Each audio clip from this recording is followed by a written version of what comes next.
This video is brought to you by Proton Mail. If your DMs are end-to-end encrypted, but your email is still wide open to big tech, that's like locking your front door and leaving all the windows open. Email is still one of the most personal parts of our digital lives. Yet most providers scan your messages, track your activity, and use that data to target you with ads. Proton Mail was built to change that. Proton Mail is a private, secure alternative to Gmail that actually puts you in control. Your emails are protected with end-to-end and zero-access encryption, which means only you can read them, not advertisers, not data brokers, not even Proton themselves. There are no ads, no trackers, and nothing in your inbox is being monitored or monetized. On top of that, Proton Mail is built to be usable every day.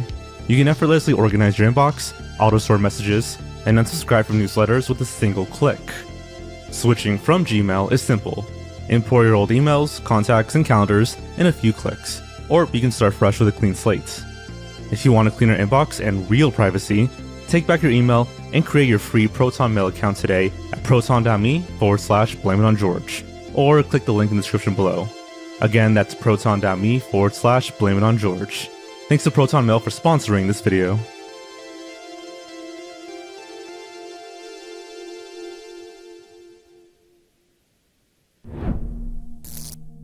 Jeff the Killer. This is one of the most recognizable images in the history of the internet. It's been burned into the retinas of an entire generation of people. Thing is, nobody actually knows what the original image looks like. The image that went viral in 2008 is a heavily edited composite, but it didn't originate with the Jeff the Killer creepypasta. For years, it was thought to be an edited photo of a girl named Katie Robinson, who had committed suicide after being bullied on 4chan, but that turned out to be a complete hoax. It's since been traced to a Japanese image board called pia.cc, as someone had uploaded a less edited version of the image in 2005, but the trail's gone cold. Another lead we have is Mariko. Her picture was allegedly posted to an old website in 2004 by her boyfriend at the time, and visually, it lines up almost perfectly with the Jeff the Killer image. The boyfriend had allegedly posted her picture for others to ridicule and edit, and apparently, Mariko had killed herself due to the harassment. This was yet again disproven, as it was revealed Mariko had parted ways with her boyfriend shortly after the images went up. And that's mostly it. Although it's believed that the original Jeff the Killer image likely came from the Japanese image board 2chan, it's still unclear whether the person in the Jeff the Killer image is Mariko or not. It wouldn't be lost media if we knew. CR6. In the mid-90s, the internet was mostly silent, but in 1996, a project emerged from Toronto that promised to change everything. It was called CR6. It was the first Canadian internet show, but the producer, Chris McKinstry, lost over $1 million on the show and moved to Chile. The only evidence that CR6 ever existed is a bunch of low-resolution photos, but this show was ahead of its time. Merely calling it a show is perhaps a bit of a disservice to Chris's ambition. This was the age of dial-up internet, and games on TV like Hugo, which you can call in to control via your phone. CR6 was like that. It was an interactive soap opera, where viewers could vote on the characters' lives. It vanished as quickly as it appeared, however. When the company behind it went under, the show's episodes and files went with them. And since it wasn't broadcast on TV, there were no VHS tapes to find. In other words, the show was completely erased. And here's where it gets a bit dark. Chris McKinstry, the show's creator, was an incredible AI researcher who saw CR6 as a way to fund his other project, MindPixel. Sadly, the show didn't do well financially, so his plan to fund his passion with it backfired. About a decade later, Chris took his own life. To the rest of the world, though, these pictures are the last remnants of a pioneer's dream. Slamfest 99. In April 1999, you could bore witness to one of the most bizarre events in Nintendo history at a Las Vegas theme park. Mario, Donkey Kong, Pikachu, and Yoshi beating the life out of each other in a professional wrestling ring. That was Slamfest 99, and it was an official Nintendo-sanctioned promotional event for the Northern American launch of Super Smash Bros. On the N64. We do have a live-action TV commercial for the game, and the actors at Slamfest 99 allegedly used the same costumes featured here. What truly makes Slamfest 99 a mystery though, is the fact that it was live-streamed in 1999. Nintendo partnered with a site called internetbroadcast.com to stream the fights, but because streaming was in its infancy, it wasn't archived or saved. For a long time, the only proof we had were a few screenshots on old fan sites like Zelda Planets. That changed in 2023, however, when the event's producer unearthed 31 behind-the-scenes photos from his personal collection. But even then, the stream remains missing. As of the writing of this video, no one has found a recording of the stream. It's a 17-minute gap in Nintendo history that feels increasingly surreal the more you look at it. Scare PewDiePie. In 2016, PewDiePie was the unrivaled king of YouTube, and YouTube Red was his kingdom. Season 1 of Scare PewDiePie had been a massive hit, and Season 2, which was supposed to be called Multiplayer, was intended to be bigger, darker, and featured collaborations with other YouTubers like Jacksepticeye.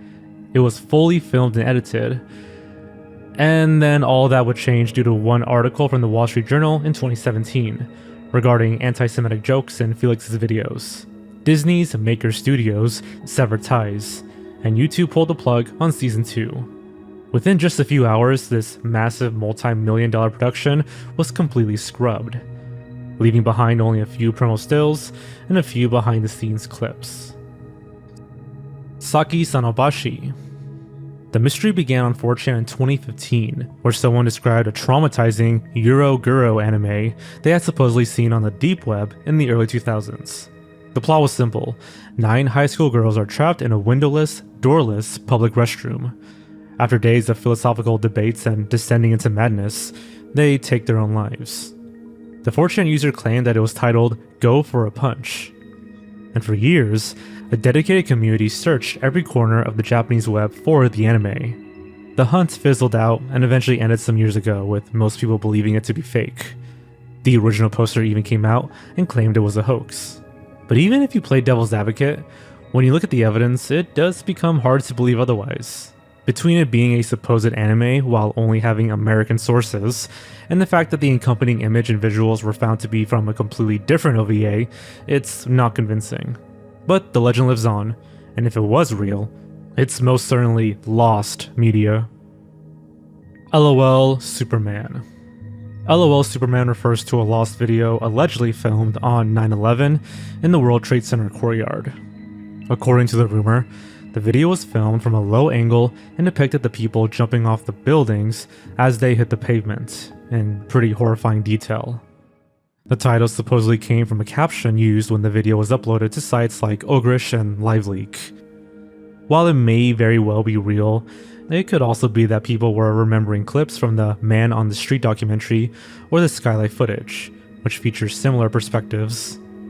And yet, much like Saki Sanobashi, apparently there's quite a few claiming to remember the camera panning down to the courtyard, the sound of the impacts, and the very specific Superman title.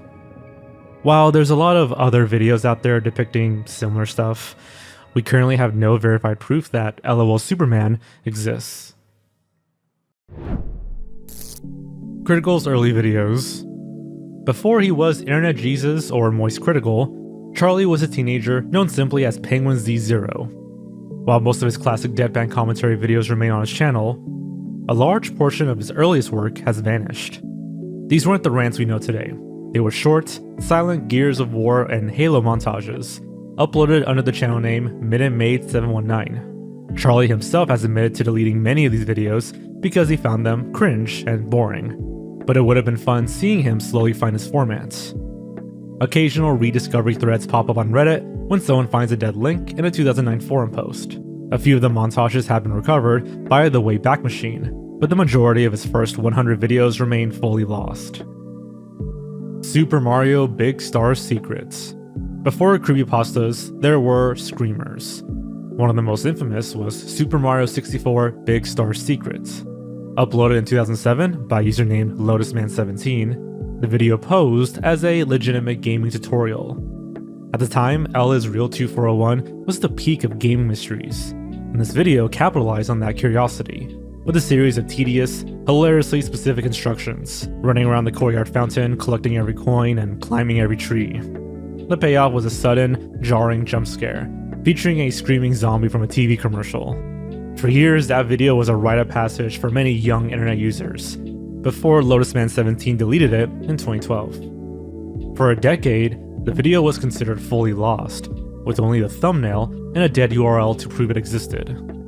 A new discovery came in the 2020s though. It turns out reaction videos are a pretty good way to search for lost media. And between 2020 and 2024, searchers found old clips of children being pranked by the video. These videos were filmed on handheld cameras in 2007 and captured the audio, as well as some lost footage reflected in the monitors. Most of the original video was found in 2025 though. It's kind of a miracle how it was found too. Back in the day on older computers, YouTube files were saved locally to your PC's temp files folder. Lost Media Wiki user Peter found a fragment of the video in his temp files folder, sitting in his hard drive for nearly 20 years. Paranormal Anna. The story of Elena G, also known online as Paranormal Anna, is one of the more unsettling stories on YouTube.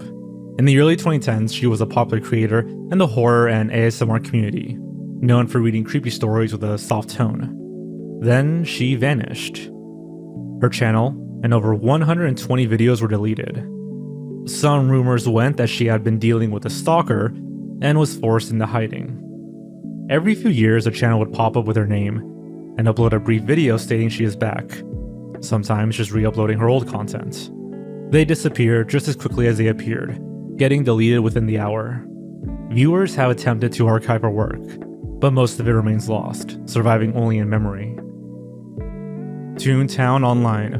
Toontown Online was Disney's flagship MMORPG for kids, but beneath all the shiny colors lies a mountain of abandoned ideas.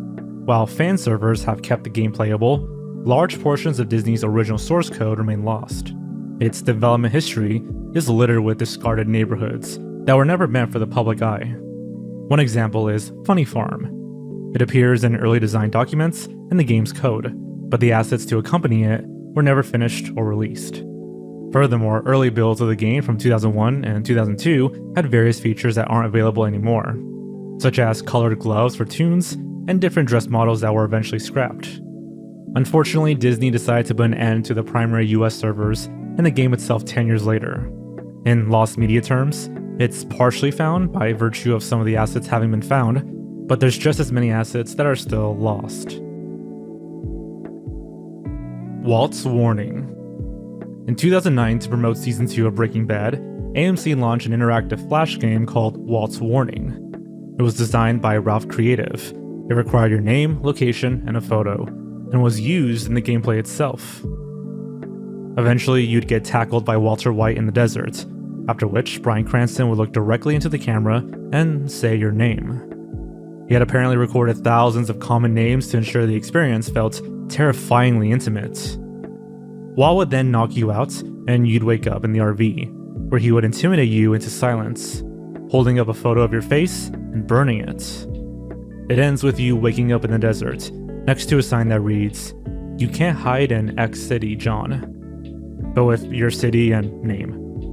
The site was taken down forever in 2012. While the individual video clips of Bryan Cranston's performance can be found on YouTube, you can't play the game anymore, making it only partially found. Twitch Plays Pokemon. Twitch Plays Pokemon, or TPP for short, was lightning captured in a bottle. In 2014, millions of people collaborated and fought with each other for the control of a single game of Pokemon Red. While the memes like Lord Helix and Bird Jesus lives on, the actual recording of the events is pretty much Swiss cheese. Specifically, the chat logs, the literal DNA of the stream, have massive gaps. The original streamer hadn't used any sort of logging system for the first few days of the run. Not only that, but the first 35 hours of the stream is nowhere to be found. This is because the streamer, who was anonymous, hadn't been recording it until someone in chat told them to. And to add to that, Twitch itself didn't begin officially archiving chat VODs until 2016. So for the most iconic runs like Red, Crystal, and Emerald, There is no official record of what was being said. To fill these gaps, the community allegedly found unofficial logs kept by private users who happened to be running IRC bots at the time. A massive TPP chat restoration project was launched in early 2025 to sync these plaintext logs with surviving footage, using tools like Twitch Downloader to help. Of course, there's also the matter of the game itself.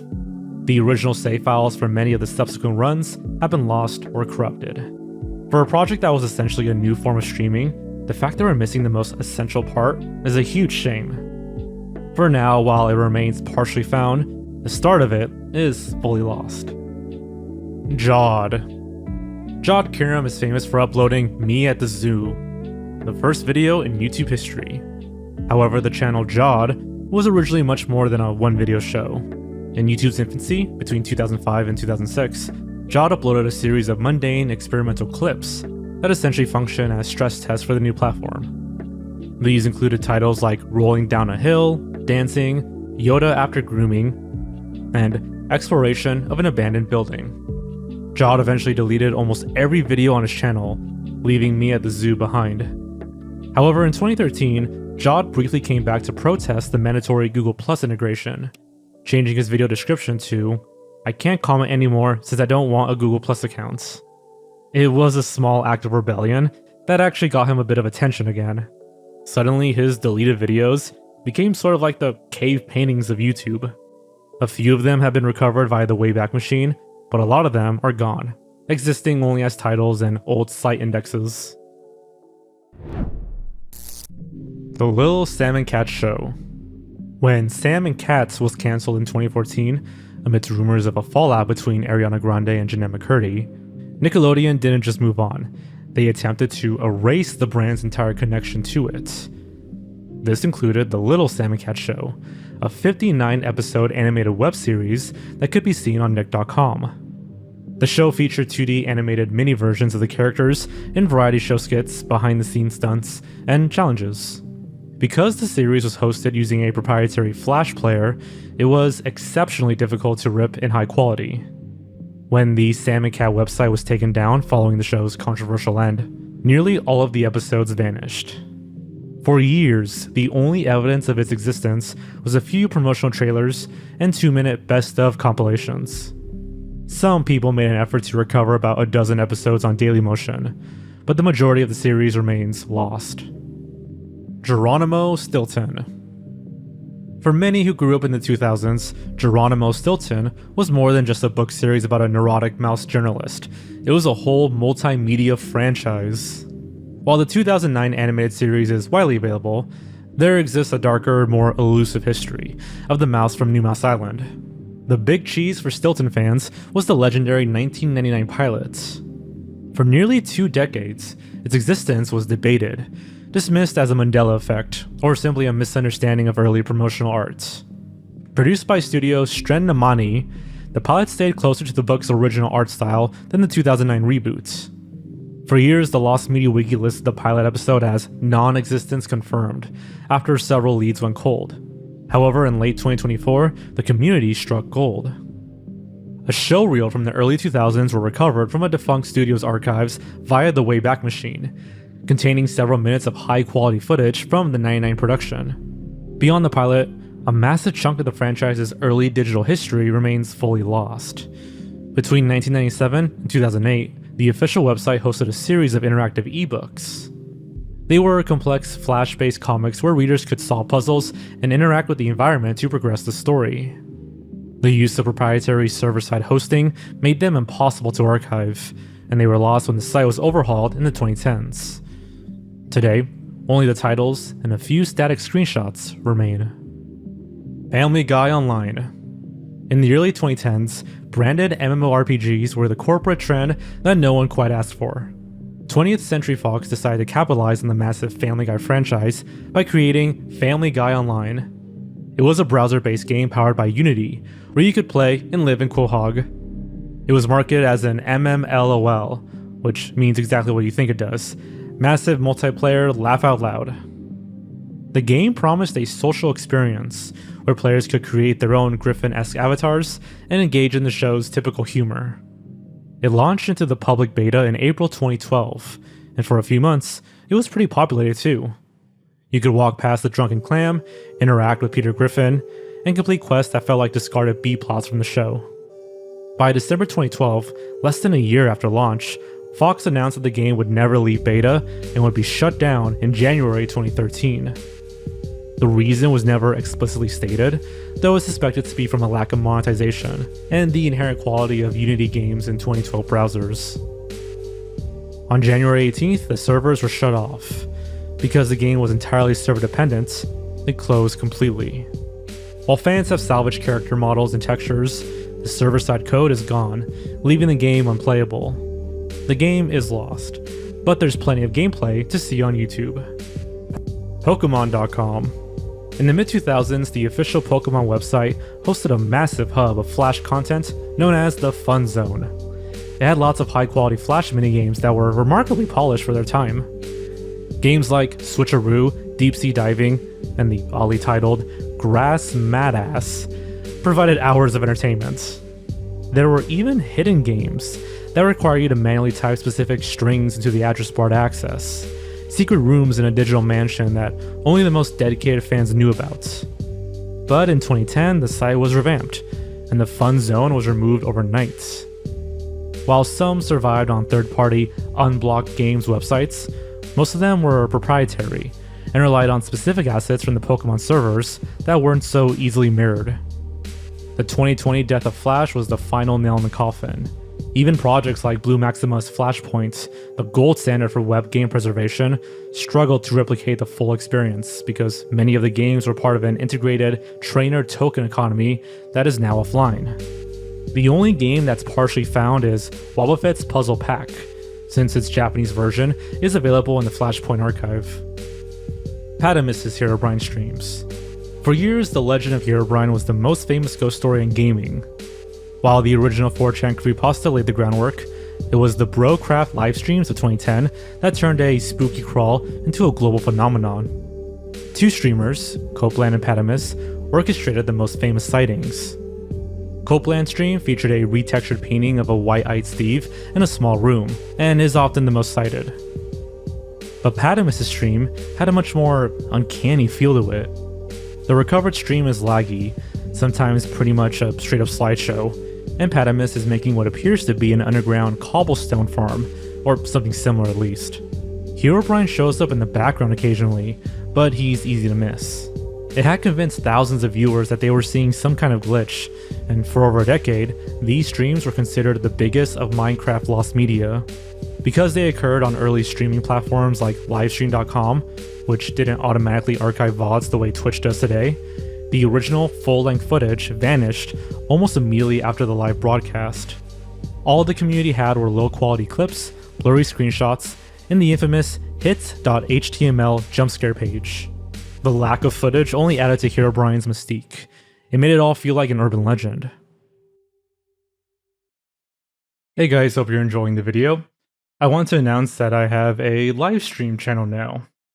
If you're wondering why not stream on the main channel like I used to, well, that's because I want to start streaming a lot more frequently. Stuff like gaming, general chatting, or delving into spooky topics or watching spooky videos again. If live streams aren't your thing, don't worry, the main channel is staying exactly the same. In fact, I've recently employed some writers and editors to help with videos like this very one. But if you don't mind the extra content from me, check out the channel in the description or in the pinned comments. Thanks, and on with the video. Waluigi's toenail clipping? In the pantheon of strange internet artifacts, few things are as cursed as Waluigi's toenail clipping. It's a pretty weird Flash game from the mid-2000s, living somewhere between shock humor and official marketing. According to those who claim to remember it, the animation featured a highly detailed close-up of Waluigi giving himself a pedicure. You gotta wonder who really wants this, but there is a search for it. During this time, animators often competed to see who could create the most unsettling detailed depictions of beloved franchise mascots. Despite the rumors, there is a total lack of a surviving file. While thousands of Waluigi parodies exist, the specific toenail one has become a myth. Searchers have scoured the archives of prolific Flash animators of that era, but every lead ends in a 404 or a dead link to a defunct personal domain. And of course, it gets further complicated by the Mandela effect. Is it actually real, or is there just a ton of people who believe they remember it, but actually don't? Well, if you didn't think it was absurd already, you definitely will when I tell you that it was discovered in an official Nintendo magazine. The appearance of it in an official magazine confirms it wasn't a fan-made hoax. It was a legit promotional game developed by Nintendo. The lack of even a screenshot makes this thing almost impossible to hunt down for. And for now, it remains fully lost. Postopia. Launched by Post Cereals in 2001, Postopia was a massive digital world that bridged the gap between the breakfast table and the browser.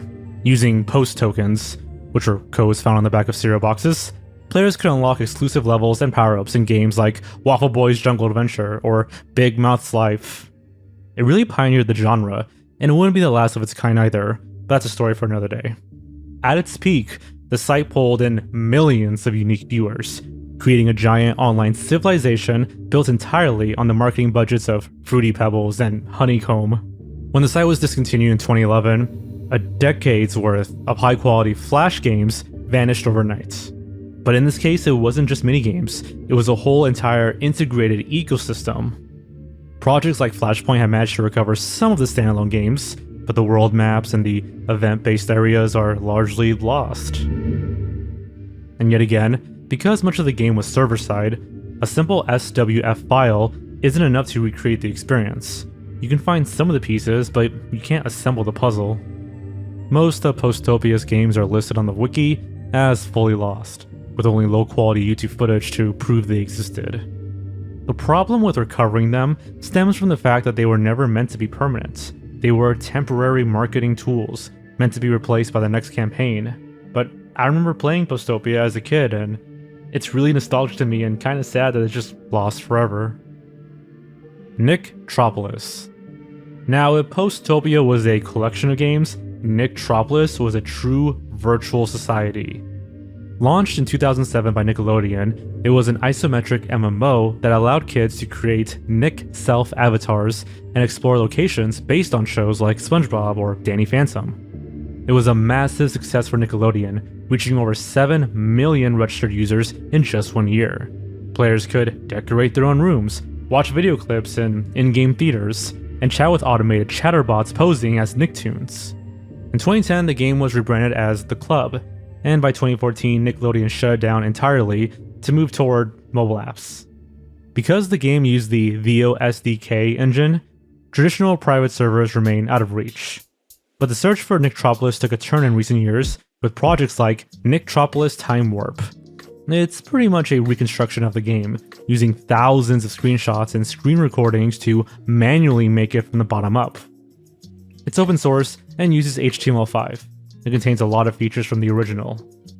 However, for all intents and purposes, NickTropolis is partially found, as of now. Aphex Twin's Stolen MP3. The story of Aphex Twin's Drux is one of the most famous instances of forced releases in music history, and it's one of the first big cases of electronic music lost media. He was always vocal about sitting on a massive vault of unreleased tracks, some of which he had been performing live in various forms but had never officially mastered for a studio release. The mystery began around 1999 or 2000, when a laptop or a collection of zip disks containing hundreds of unreleased songs were allegedly stolen. While the exact details of theft vary, like some saying it was stolen at airports, and others claiming it was a burglary, the impact was immediate. In the early days of Napster and SoulSeek, James, who is notoriously protective and cryptic about his creative process, found himself in a race against leakers. According to James himself in subsequent interviews, the theft was the primary reason for the existence of the 2001 double album Drux. He claimed that because so much of his unreleased material was now circulating on the internet, he felt forced to release it officially just to beat the leakers to the punch. The lost aspect of this entry is twofold. First, there is the original intended version of Drux. It's been speculated that the album we received wasn't the cohesive project James had planned. This turned the 2001 album into a data dump, leaving the true curated version of the project as a piece of media that effectively doesn't exist. Second, there is the matter of the missing hundreds. James claimed that the stolen drive contained far more music than what ended up on the album. It was a decade-long hunt, and the mystery was partially solved and even deepened in 2014, when James made a massive SoundCloud dump under the username user18081971. He began uploading hundreds of demos for free, many of which were dated from the exact era of the theft. While this provided a sense of closure, it also confirmed the scale of the loss. Even with over 200 tracks uploaded, many legendary live-only versions and specific tracks, mentioned only in Warp Records press releases, remain unaccounted for. There's even more instances of lost media concerning Aphex Twin, but for now, that original hard drives remains fully lost. The 7 Wonders of Niconico. Niconico, which is basically Japanese YouTube, was the birthplace of some of the internet's biggest memes, but it was also home to a series of 7 wonders. Glitches that were strange but persistent enough to become a thing. They range from comments on videos not showing up, to the progress bar rewinding, or a video's timer straight up decreasing. Apparently there's also one where the video just turns green. As a byproduct of Flash shutting down, Niconico had updated their site and effectively fixed all the glitches. For example, some videos allegedly even utilize a specific vulnerability in the comment system to create interactive art, but that's lost now. Not much else is known about them, but we can verify their existence thanks to bug reports. But since we can't see any of them, they are for now fully lost. Blue Room PC. The mystery of Blue Room PC began in a 2014 thread on 4chan's Paranormal board. The user, identified as PC, began posting about a series of disturbing, corrupted files appearing on his friend's computer. PC claimed his friend's computer was infected with corrupted files that formed a distorted, pale face. PC had also claimed his friend was being stalked by a red light coming from his bathroom. And to document the phenomena, PC set up a live Twitch stream under the name Blue Room PC. According to one of the viewers, the stream featured a tablet displaying the god face, a chair that allegedly threw towards the camera, and various objects moving on their own. The stream abruptly ended, and the channel was deleted shortly after. Furthermore, because the event happened so quickly, we are left with only scattered screenshots and some shifty testimonials. The stream is fully lost, but we do have one alleged screenshot of it on the Lost Media Wiki. The channel it was streamed on is still available too, but the stream VOD itself is fully gone. Blu-ray's Poppy Playtime stream. Moving up to some more modern lost media, we have Blu-ray's Poppy Playtime stream. He's a streamer who's mostly known for his reaction content, but one specific stream has become especially known, at least in the lost media community. During the peak of the Poppy Playtime craze, which is a horror game, Blu-ray made a silly face on the stream while playing it, which someone screenshotted and trolled with him. But the original VOD expired, so the stream is essentially gone, with the photo as the only remaining proof of its existence. A year later in 2022, a lot of viewers speculated that the screenshot was a hoax, or an edit by a fan, which was supposedly common in their community. Yet Blu-ray himself went live trying to find the face's origin stream, and he managed to confirm that not only was the face in the first 10 minutes of the stream, but that it was also real and not a fan edit. His moderator eventually recovered the exact dates and URL of the broadcast. Sadly, the files were corrupted, and as of today, it remains lost. Casey's Cave. While Casey's Cave began as a viral creepypasta by the brothers Machado, the true mystery lies in a fan-made spin-off series. The story became popular enough for the brothers Machado to make follow-up videos, but this entry actually refers to a creation by one of the viewers, ECW Gaming, who were inspired to make their own Casey's Cave. The first video, titled I Found Casey's Cave, allegedly became an immediate hit. Following the success of the first video, ECW Gaming expanded the concept into a long-form series consisting of 10 additional videos. These videos were a major turning point for the channel, causing a shift from standard gaming content to horror content that the creator would eventually become famous for under his new moniker, Scare Theater.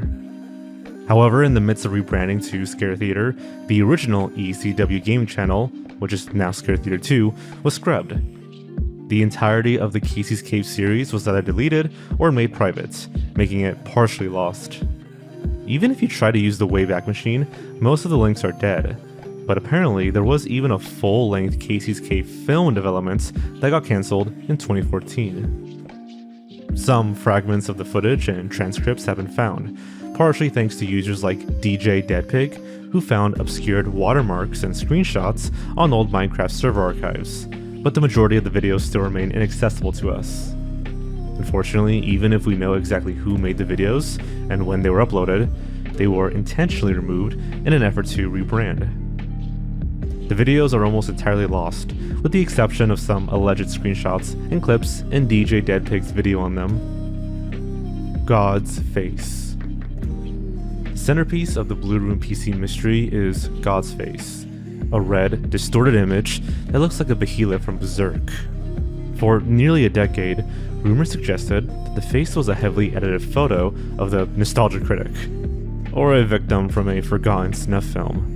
Because the image was so compressed through thousands of 4chan threads, the true source was considered lost. The mystery unraveled when a YouTuber named Joka interviewed the creator, Jess, who revealed the face was a composite made for a 4chan ARG.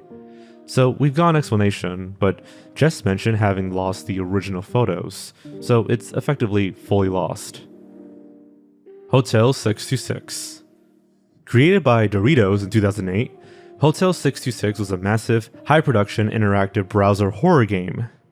The site was only open from 6 p.m. to 6 a.m. in your local time zone.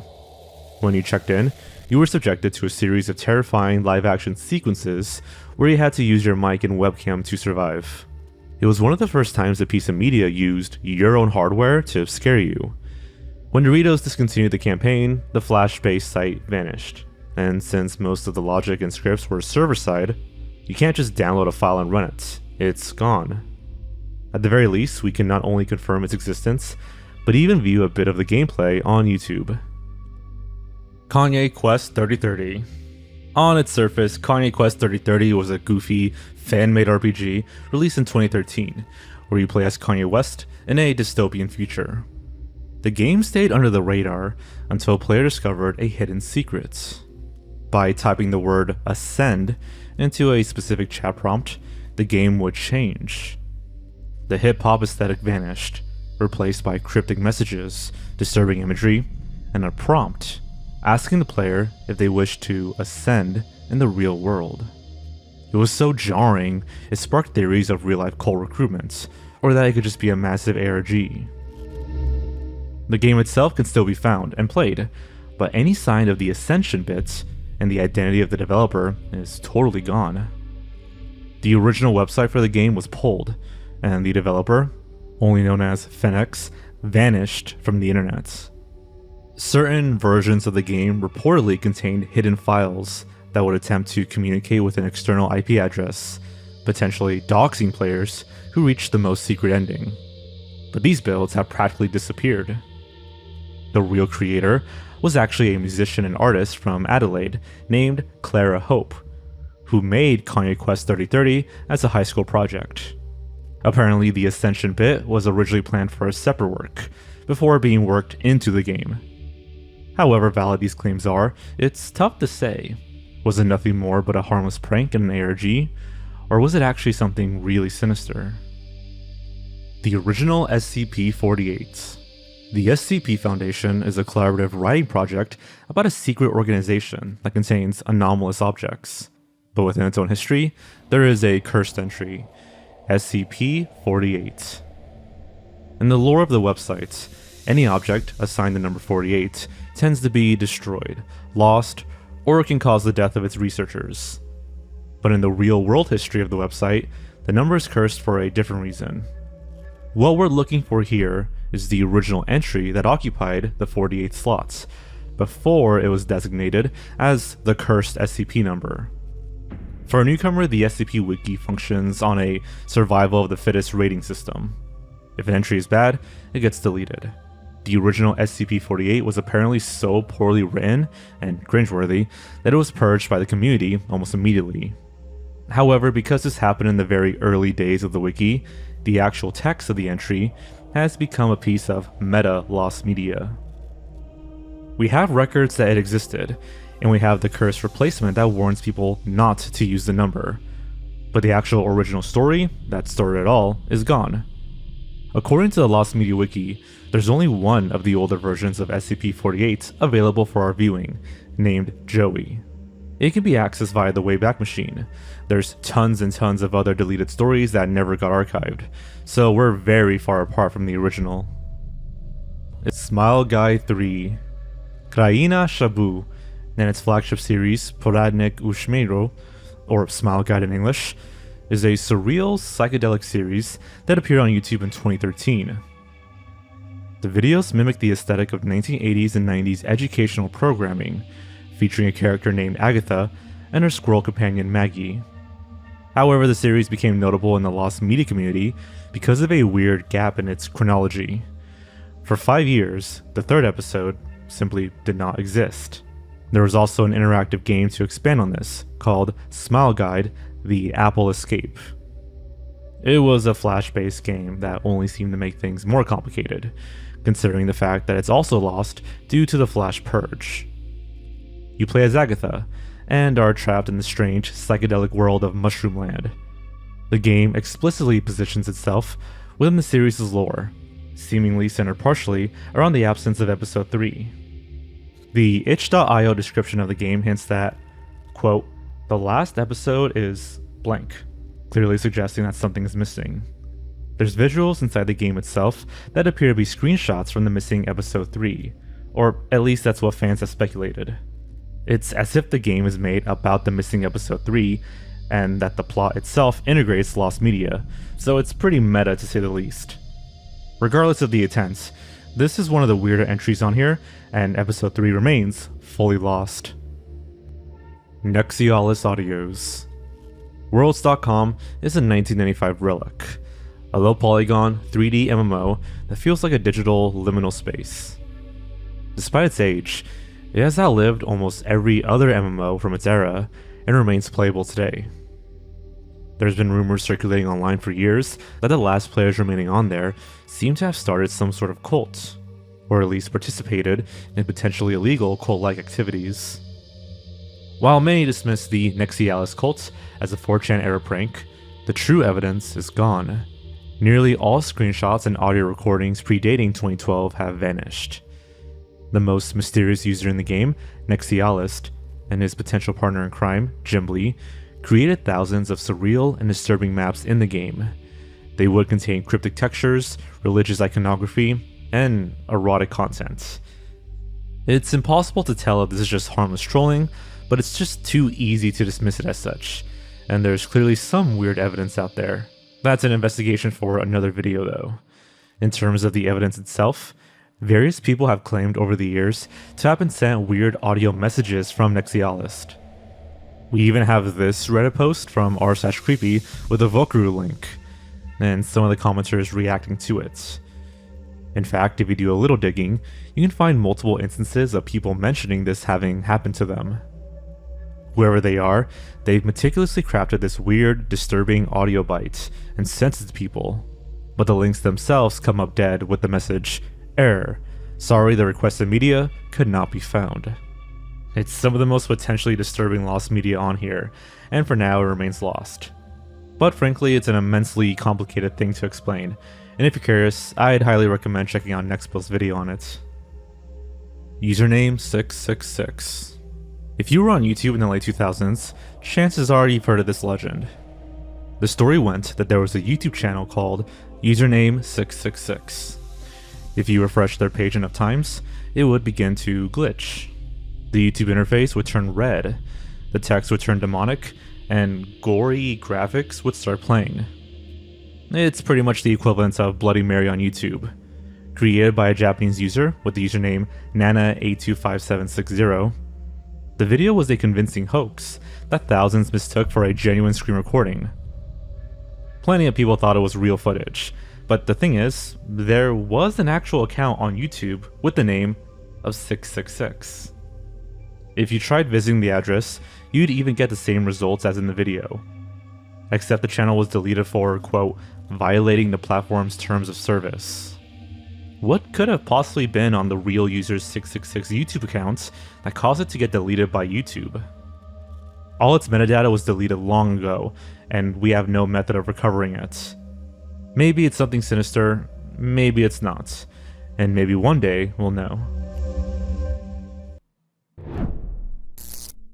Asia McGowan's videos. Asia McGowan, known to early viewers as Asia M, was a 14-year-old student at Henry Ford High School in Detroit. Her channel was a time capsule of early YouTube, where she made daily vlogs and dance routines that showcase her dreams of becoming a star. However, her story became a tragedy on April 10th, 2009, when she was killed in a murder-suicide by an obsessed stalker. Following the news of her death, viewers frequented her channels for years in an effort to mourn, but the channel was hacked in 2021 and terminated shortly after. The search for Asia's videos is polarizing within the community. Some argue that the video should remain lost out of respect for her family, while others view the search as a way to preserve her life beyond the tragedy that ended it. As it stands now, it seems more than half of her videos have been found, although some are still lost. There's also various low-quality clips of her dancing that were briefly featured in news broadcasts. Everything else from the channel is gone. The Incel Project. The Incel Project is a lost documentary series that aired on the now-defunct platform Blip.tv between 2008 and 2012. Before the term incel took on its modern connotations, the Incel Project was an academic documentary series featuring interviews with sociologists and psychologists. Nearly the entire run of the series, including 2 different final cut drafts, were erased when Blip TV was shut down. Even more, in 2013, the primary forum associated with the project, incel.myonlineplace.org, suffered a server crash that wiped out years of context and discussion related to the documentary. It was already lost to some degree, but it would get buried even further with the 2014 Isla Vista tragedy, which made many involved in the original project distance themselves even further from it. The creator of the series has reportedly ignored requests to release the footage. Despite efforts from various groups to preserve content from Blip.tv, the specific directories for the Incel Project appear to have been missed. Currently, only 2 brief segments of interviews with Brian Gilmartin and Tom Shockley survive. The rest of the series remains missing. The leaked Columbine Tapes. In March of 2002, dozens of highly sensitive crime scene photos were released to the public. As reported by news outlets at the time, approximately 80 photos, including those of the library, the cafeteria, and the bodies of Eric Harris and Dylan Klebold, were posted on the website The Smoking Gun. As you can imagine, the leak caused a lot of stress for the victims' families, and it led to an internal investigation at the Jefferson County Sheriff's Office to identify the employee responsible. Of course, this was nearly 2 decades ago, and they've most definitely scrubbed it since. All we have is the news reports indicating the existence of these morbid photos, but they're impossible to trace. 112 Dirtbag. The name 112 Dirtbag refers to a YouTube channel owned by Alden Olson, which became a central focus of the Mara Murray cold case in 2012. Mara had disappeared in 2004 after a car crash, and she was never found. 7 years later, 112 Dirtbag popped up with videos referencing weird details of the Mara Murray case, such as the location of her disappearance, or, well, the fact that her father seemed to call people dirtbags. He'd even upload videos of himself sitting near the location of the crash. While investigators eventually dismissed Olson as a troll with no connection to the crime, his behavior is truly disturbing. 112 Dirtbag's entire channel eventually got terminated, along with every video on there. While the Happy Anniversary video, featuring Olson laughing at the camera, is found and widely archived, there's a few significantly more disturbing and cryptic videos that were lost. Terra the Android. You've probably seen this video before.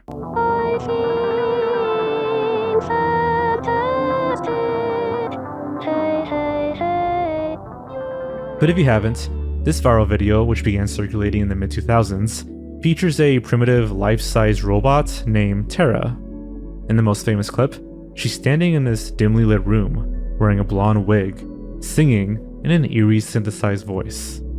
It's pretty uncanny to say the least. However, the video gets weirder. The editing of the video makes it feel as if something is wrong with the whole thing, and occasionally, it cuts to a patch of grass in a garden. Of course, the internet did what they do best and created a creepypasta narrative. While the viral clip is easy to find, it's only a fraction of a much larger lost project. It turns out Terra was the creation of a guy named John Bergeron. Around 2004, he operated a website called AndroidWorld.com, where he documented his attempts to create a singing android. To fund his project, he sold a physical 15-minute DVD and a companion CD titled Android Music Videos via mail order. Allegedly, the viral clip of Terra the Android is merely a 3-minute snippet of the 15-minute DVD. For over 2 decades, these videos remain completely unseen by the public, existing only as titles on a dead web directory. But nothing is ever easy, and John Bergeron completely disappeared in the late 2000s, taking everything with him, including the original versions of I Feel Fantastic. And yet, various people would come forward who had gotten their hands on the DVD, so we have the full thing, although it's hard to say for sure if this is all there is to it. You can watch the whole thing on YouTube. Akihabara Massacre. On June 8, 2008, in the bustling Akihabara district, a 25-year-old man drove a rented truck into a crowd of pedestrians. After the initial collision, he exited the vehicle and began a stabbing spree that would claim the lives of 7 people and injured 10 others. It's one of the most high-profile acts of random violence in modern Japanese history, even happening in broad daylight in an area usually associated with vibrant, peaceful tourism. As the attack unfolded, reports surfaced on 2channel that witnesses were broadcasting the aftermath live via Ustream. According to witness reports and archive forum threads, at least 1 and possibly 2 separate live streams were active, attracting a combined audience between 1,000 and 3,000 viewers. In 2008, Ustream lacked automatic VOD archiving. Unless the streamer manually saved the session to their account, the footage vanished the moment the stream ended. And while Japan's mobile tech was advanced, it wasn't yet capable of high-quality streaming, meaning these broadcasts were likely captured on laptops, making them even harder to preserve. Despite thousands of witnesses in the chat rooms that day, not a single frame has ever surfaced.